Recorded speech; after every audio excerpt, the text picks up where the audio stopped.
नमस्कार मित्रांनो, लास्ट पार्टमध्ये हरिद्वार आपण सकाळी दसऱ्याचं स्नान वगैरे केलं आणि नंतर आता मानसा आपण देवी मंदिराकडे दुपारी चाललोय आता आपण. मनसादेवीसाठी चाललो. तर लास्ट त्याच्यामध्ये पार्टमध्ये रुक्मिणी आपण माता सकाळचं वैष्णवीचं बघितलं आहे मंदिर, सगळं. धर्मशाळा तर आहे, आता राहण्यासाठी चांगल्या मनसादेवीकडे सोयी जाऊया. सुविधा. इथून रोपवेने आपण डायरेक्ट वरती जाणार आहे. तिकडे शॉपिंग बिपिंग तर करू शकता. अर्धा एक तास लागू शकतो वरती जाण्यासाठी, कारण की ऑलरेडी गर्दी खूप असल्यामुळे तिकीट लवकर भेटणार नाही आणि भेटलं तरी स्लॉटमध्ये सोडतात, त्याच्यामुळे 10-10 जण असे पुढे जायला लागतं आपल्याला. तर चला जाऊया मनसादेवीकडे. चाललो आहे आता. गेट लागेल आम्हाला, पुढे जाऊन राईट घ्यायचं आहे आपल्याला गेट समोरून.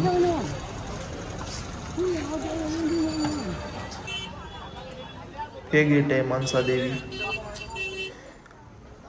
तर चाललो आहे आपण आतमध्ये आता. पुढे तिकीट काउंटर पण भेटून जाईल, तिथे तिकीट वगैरे काढायचं आणि पुढे जायचं.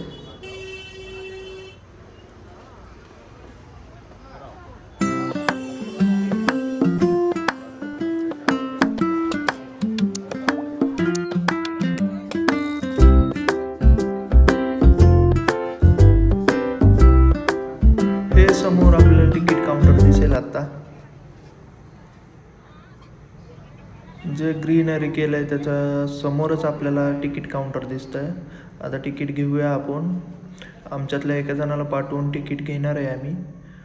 आणि तिकीट घेतल्यानंतर आतमध्ये जायला लागतं, त्याच्यानंतर चेकिंग वगैरे होईल आणि त्याच्यानंतर आतमध्ये जावं. लगेज वगैरे घेऊन येण्यापेक्षा रूमवर ठेवून या लगेज काय कॅरी करू नका, बॅग वगैरे. चेकिंग वगैरे करतात, त्याच्यामध्ये 5-10 मिनटं जातात. त्याच्यापेक्षा सरळ आपलं बॅग वगैरे सगळ्या गोष्टी रूमवरती ठेवून तुम्ही डायरेक्ट येऊ शकता. तर आता आम्ही लाईनला लागलो आहे. आतमध्ये जाऊन आम्हाला बसायला लागेल आतमध्ये, चेकिंग वगैरे करून. हे 796 रुपये आमचे गेले आहेत 4 जणाचे टोटल मिळून. तर पर पर्सन काहीतरी 150 रुपये आहेत. हे चेकिंग झालं. हे चेकिंग करून आपण आत जातो आहे. आतमध्ये बसण्यासाठी व्यवस्था आहे पूर्ण. त्याच्यानंतर 10-10च्या स्लॉटमध्ये आपल्याला पुढे सोडतील. हे समोर रोपवे दिसतंय. तर आता येऊन बसलोय आपण इकडे. आता 61 नंबर चालू आहे आपला. 72 काहीतरी आहे. त्याच्यानंतर आपण जाऊया पुढे.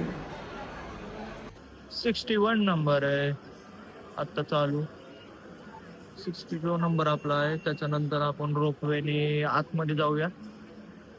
नंतरचा व्हिडिओ तर आपण बघूया. ठीक आहे.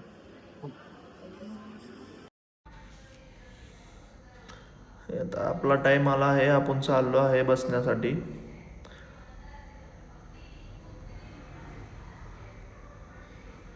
हा रोपवे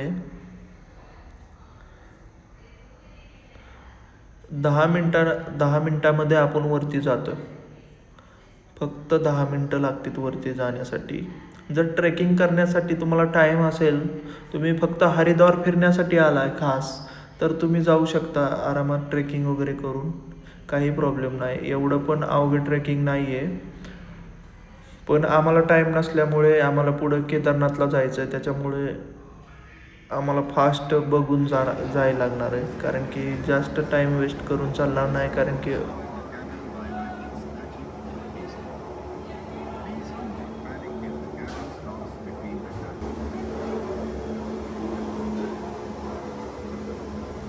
तर आता आपण रोपवेमध्ये बसतोय. रोपवे आलाय आपला आणि एका ह्याच्यामध्ये 4 किंवा 5 लोक बसवून घेऊन जातात. ते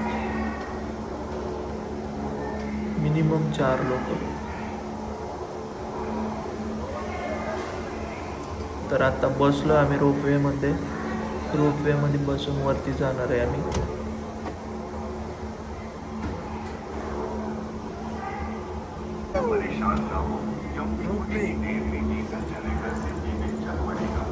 हे आम्ही रोपवेने चाललो आहे.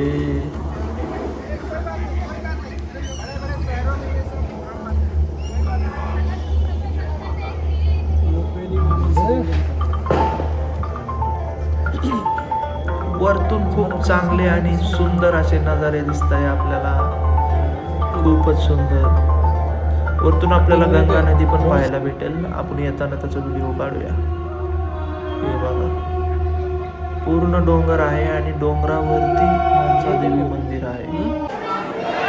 हे आपण आता एंट्री करतोय. मानसादेवी मध्ये एंट्री करतो मंदिरामध्ये. इथून पण खूप मोठी लाईन असल्यामुळे टाइम लागण्याची शक्यता आहे.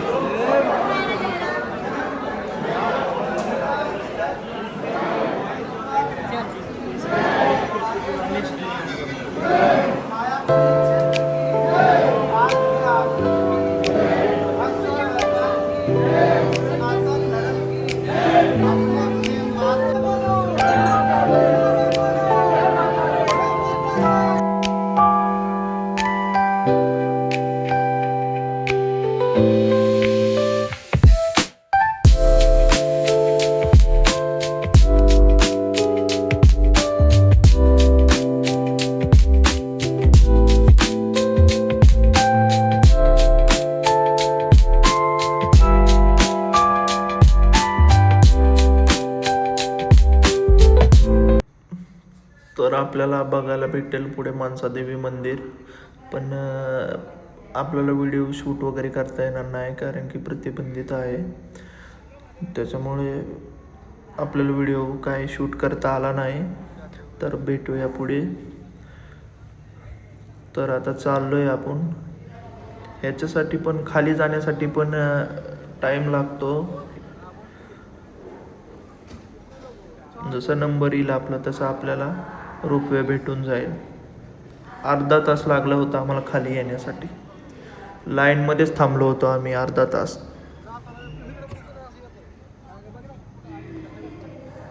आणि आता तुम्ही नजारे बघू शकता. हे अद्भुत नजारे, काय नजारेत. वरतून पाहतोय आपण गंगा नदी.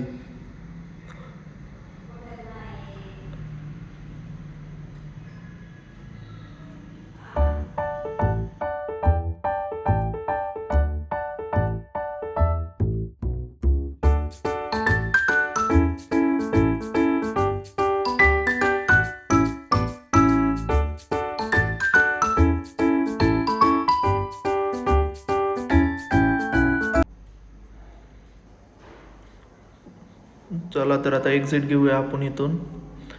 रोपवेने 10 मिनिटात आपण खाली आलो आहे आणि आता आपण लॉजवर जाणार आहे. आपल्या रूममध्ये बॅग वगैरे सगळं चेकआउट करून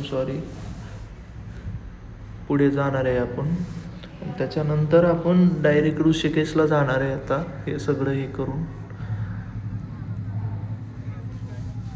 तर गाडीमध्ये भरून आपण रात्री गंगा आरतीसाठी पण थांबणार आहे. गंगा आरती करूनच आपण इकडून ऋषिकेशला जाणार आहे. ऋषिकेशला आपला मित्र असल्यामुळे तिथल्या सगळ्या गोष्टी पाहून त्याच्याकडे राहून आपण पुढे जाणार आहे केदारनाथकडे.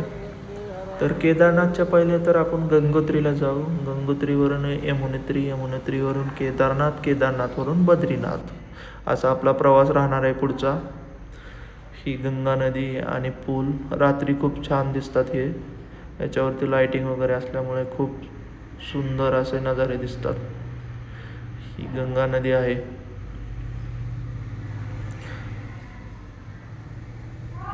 आणि पुढे आता आपण बघूया की आरतीची तयारी चालू आहे. ही कावड येते त्यांची. त्याच्यानंतर मग गंगा आरती होते. आता थोड्या वेळात आपल्याला गंगा आरती पाहायला मिळेल. आणि गंगा आरती पाहिल्यानंतर आपण ऋषिकेशला जाणार आहे. खूपच सुंदर असे नजाऱ्यामध्ये आणि खरंच तर एकदा आपण इथे आलंच पाहिजे. कारण की आल्यानंतरच समजेल आपल्याला की काय प्रभाव पडतो आपल्या जीवनावरती. ही आरती एकदा तरी अटेंड केली पाहिजे आणि हिंदू म्हणून आपण इकडे एकदा तरी आलंच पाहिजे.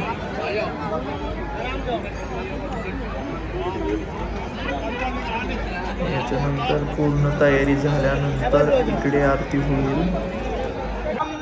तर पुढे VIP लोक बसले आहेत जे की 2-3 हजार रुपये देऊन आरती करतात. आणि त्याच्यानंतर आरती होते. यांची छोटीशी आरती होते पहिले VIP लोकांची. त्याच्यानंतर गंगा आरती होते. आणि त्याच्यानंतर डोनेशनवाले लोक येतात. हे डोनेशनवाले लोक जे युनिफॉर्ममध्ये थांबतात, डोनेशन मागतात कशासाठी तरी. 100-50 तुमच्या मनाने असेल तर. होगी और उस छोटी आरती के बाद महारानी गंगा मैया की विश्व विख्यात 1001 बत्ती की 31 आरतियां श्री गंगा सभा कमेटी के द्वारा केवल आपके दान से, केवल आपके सहयोग से प्रारंभ होने जा रही हैं. बोलो गंगा मैया की सैकड़ों किलोमीटर दूर से पधारे कुंभ नगरी हरिद्वार